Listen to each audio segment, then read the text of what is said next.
Om Namo Bhagavate Sri Ramanaya. Atithi Devo Bhava, the service of God through the service of devotees. Maniyana was indeed my elder brother in Sri Bhagavan, and for almost 40 years. What is amazing about Maniyana is that everyone he touched felt that they were extra special in his eyes. For the devotees, Maniyana's passing was a terrible shock, and we are still paralyzed and grief-stricken. But for him it was beautiful, quick, and apparently painless. No hospital, no machines, no feeling that he had become a burden on anyone.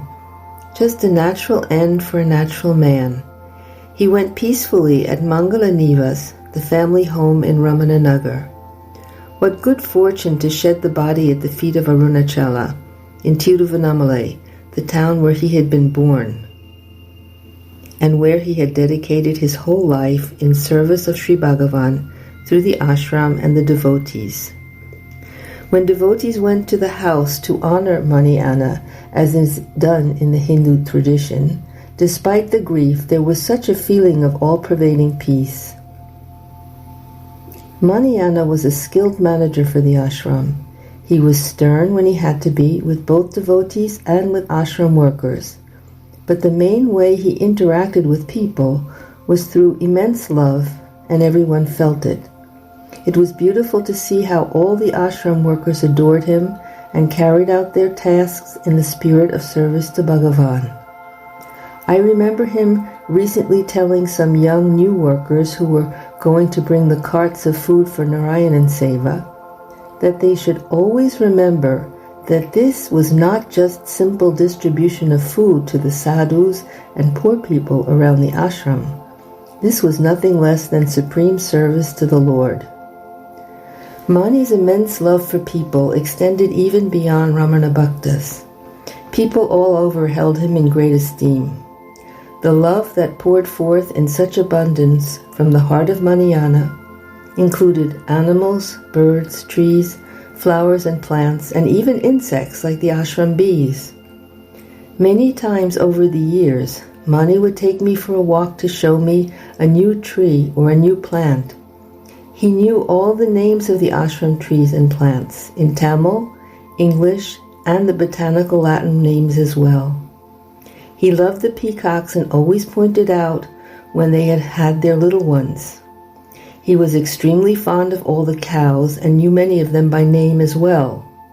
On certain occasions, he would invite me to join him in the Goshala to feed greens to the cows, sometimes with his family members and other devotees.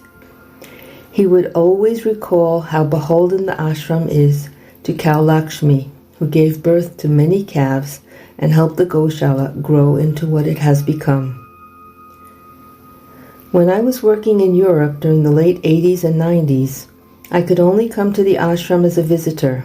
I was grateful for the 4 to 6 weeks in summer that were allotted to us in Europe. Sometimes I could get extra time to come at Deepam as well, and I was thankful to Bhagavan that my superiors would give me the time to go when I asked for it. Maniyana, who had by then joined the ashram permanently, was a dear, familiar, and welcoming presence to all the devotees who would come from abroad as I did. We never ever felt like foreigners on foreign soil. Maniyana made us feel like an integral part of the Ramana family coming back home to their father's house. And this feeling of being welcome and welcomed, we had also felt very strongly from Maniyana's father Venkatu, later Swami Ramananda, his brothers Sundaramana and Ganeshan, when the latter was still working at the ashram. I always felt that Maniyana, like his brother Sundaramana, the ashram president, embodied the statement from the Taittiriya Upanishad, Atithi Devo Bhava, the guest is God. This is chanted every morning during Veda Parayana at Sri Bhagavan shrine, and Maniyana took it to heart. Maniyana used to attend the milk offering in the morning and then greet the devotees on the steps of the dining hall. Sundaramana would greet the devotees before meals as well, before his health started to decline. Often Sundaramana and Maniyana would invite devotees in for breakfast, even though we were staying outside the ashram. Not every day, but just enough to make us feel part of the ashram family. Having idlis and coffee at the ashram was a wonderful boost for the climb up to Skandashramam and Virupaksha cave afterwards. Maniyana used to attend the pujas and Tamil Parayana. I would often see him sitting in deep meditation in the old hall. We speak a lot about Maniyana's seva and his bhakti, but there was also a profound meditative side to him, which was discreet, in keeping with his humility and deep reverence for Sri Bhagavan. Maniyana was indeed a multifaceted gem. Om Namo Bhagavate Sri Ramanaya.